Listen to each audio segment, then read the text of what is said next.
All right. Don't switch off the channel just yet. We're making this a jolly journey, so buckle up. Let's declutter. Spoken about decluttering in previous episodes, but I'm going to go a little bit deeper today, okay? We're going to go deeper. So, how about a massive closet filled with clothes, all right? So remember the 80s? Yeah, some say I never loved, right? The puffy sleeves, the disco balls, the mullets, although I never really knew anyone with a mullet, personally, thank God. But I had the high hair from the 80s. So, well, we lived it. Just because we're not living it now doesn't mean we have to keep the stuff, right? So we lived it. It's in our memory. We don't necessarily have to keep all of the stuff, right? So they say. So I want to give you some tips of what I mean by this, about keeping it or letting it go, okay? So you want to revisit memory lane, not Hoarder's Avenue, right? So let's take a walk down memory lane with each of the items, okay? So if it doesn't make you smile or recall a special moment, hey, maybe if it was a crappy moment, if it doesn't make you happy, then it's time to say thank you, bye-bye. But hey, if you still love your 80s neon leggings, who am I to judge, right? The puffy pants, the puffy shirts, right? Okay, so you all have, in your closet, if you have, shelving or whatever, and you have trinkets and stuff, if it doesn't make you smile, it's the whole thing. Then get rid of it, right? Okay, so photos. So you're not in Pharaoh's tomb, right? And so you don't have well, you probably do have pictures on the walls. But if you're like me, you might have a whole wall full of pictures, okay? So we're not pharaohs, and so we don't need a tomb full of stuff, right? We don't need to take everything with us when we go, right? So just take photos of the items, and you can create a really cool memory book. It's tough to get rid of it, but if you have a picture of it, you can always look at it, all right? Obviously, you can put a book together of all your memory books, like on Snapfish. They do those cute little books. You can get them anywhere, obviously. So this way, you're still going to have the memory, but you're not going to have the physical item taking up space, right? Because we all know our shelves, well, a lot of us have shelves that are full of stuff, right? Especially, as I mentioned before, if you've accumulated stuff through the years. Okay, share your wisdom, right? And your stuff, right? You're going to hold on to that fine china for a special occasion? I don't know. I find sometimes now we're using the special occasion stuff. We rarely use the special occasion stuff, right? Maybe it's time to pass it on to a child who wants to use it, right? The fine china. Because you're going to give it to them anyways, and if it's just sitting down in your basement, give it to them now so they can enjoy it, right? Okay. Or else you could donate it if you don't want to give it to a grandchild or a child. Obviously, you can donate it and let others create their stories. When I give things away, I always say to myself, when I've donated it, it's time to let somebody else create a story with this item, this home. Repurposing things and knowing that it's going to make somebody else's life, they're going to enjoy it, then it's a good thing, right? Okay, so think about it. If it is like the fine china, it's going to be fewer dishes to wash, right? Fewer dishes, then you're not going to get all nervous or anything when you break a piece of china or fine china because you don't have it anymore. It's gone. All right. How about a bookshelf? I'm really bad about this when it comes to books.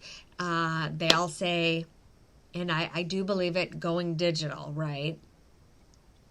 Tough to do because we all keep our books.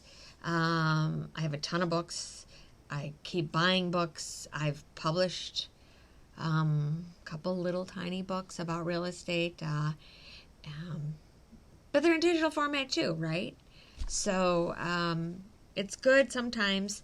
If you have the books, you can get them digitally. So if you are in a different room and you want to go on and you want to open up a window to check out one of the books that you were thinking about, you don't have to run down the hall to grab the book. You don't have to go like this to find the actual page, right? You'll be able to type in something in a little search bar in the app where you have where you're reading the book, okay? So books can be heavy too. Oh God, books can be heavy, as we know.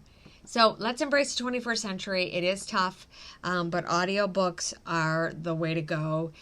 Digital versions are the way to go. Even PDFs of books, obviously, which would be digital. You don't have to have an audio streaming service, but like Audible.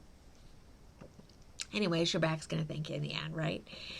So your home will feel more relaxed, like a Zen garden. You've got some of the stuff out of the way, right? And, if you have allergies, you might have less dust, right? So you'll have less allergy problems because dusting bookshelves, right? Yeah, it's a little bit of work and a little bit of dust flies. So that's my thought on the books. All right. I'm bad with this. I guess you could be called the sitting test, right? If you have stuff piled on your sofa, that's probably a no-no. Or all the pillows, where there's that one commercial where you can't even sit because there are too many pillows, right? Time to get rid of the pillows. It's tough, but get rid of the pillows because it's less stuff that you have to take with you, right? When and if you do decide to downsize your home, less stuff you got to take with you. So,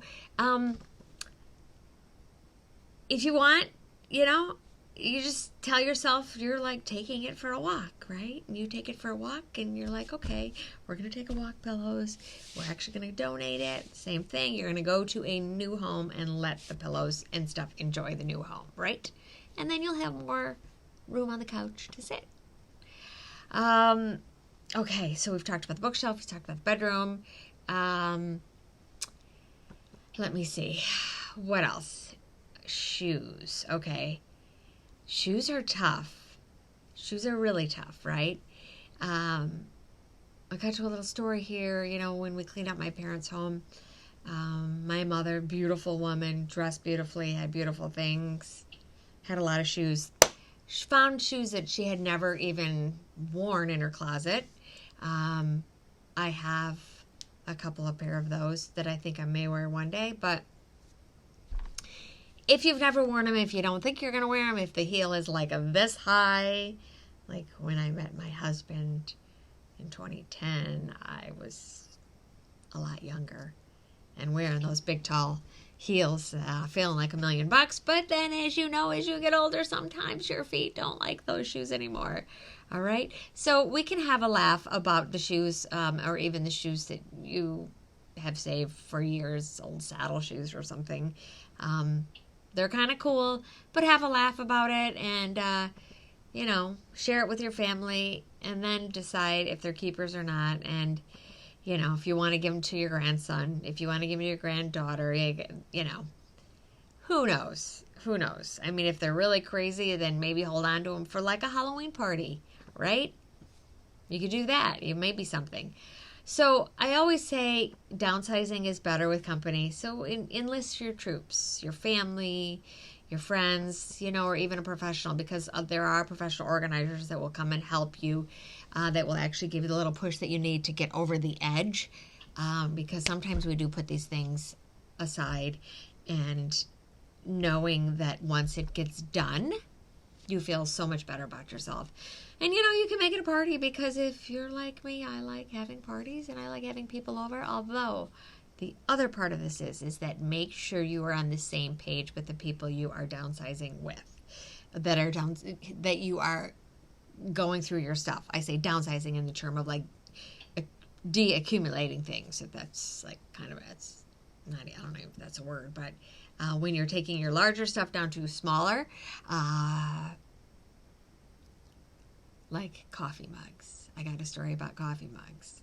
It's an interesting story. It's a cute story.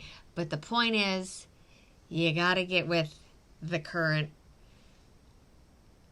what do I say?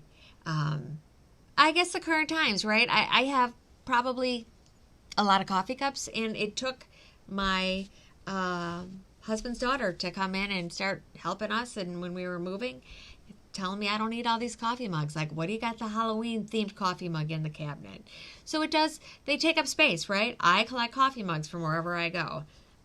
Okay, that's important to me. So if that's important to me, then I am going to get rid of some other coffee mugs that are not important to me that I have not collected. Of course, I will probably never get rid of the coffee mugs with all the grandbabies' pictures on it, announcing them. Yeah, that's probably not going to happen. But the point is that if I'm going to keep all those coffee mugs, then I have to get rid of something else. So maybe you don't have a bowl of special, or the shelf of special dishes, right? So, like I said, make sure you're all on the same page. Yeah, and it's pretty simple, okay? So let's go back to the closet and the 1 year rule. I think you've heard about the 1 year rule. If you haven't worn it in a year, or you haven't used it in a year, are you going to use it? Yeah, you probably won't next time. So you just got to let it go, like Elsa said. Let it go. Okay, I'm not going to do that. So anyways, once you've downsized your stuff, celebrate your new space and your freedom, because you're going to feel much, much better, okay?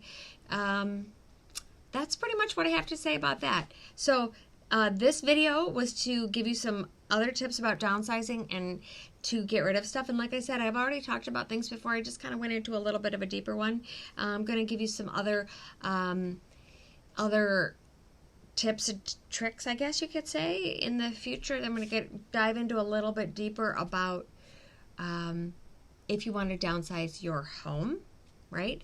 Downsize your home to move to a smaller home, what that's going to look like financially. So stay tuned. Thanks for listening again. This was Carol with Keller Williams Lakeside.